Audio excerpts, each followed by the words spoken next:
Hi mga apo, ngayon ako'y magluluto ng chop suey.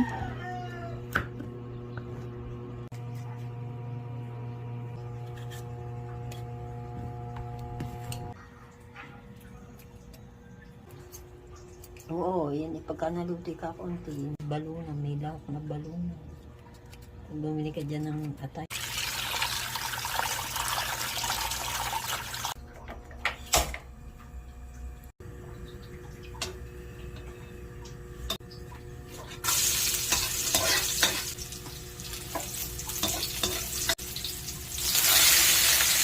Para maluto ang atay.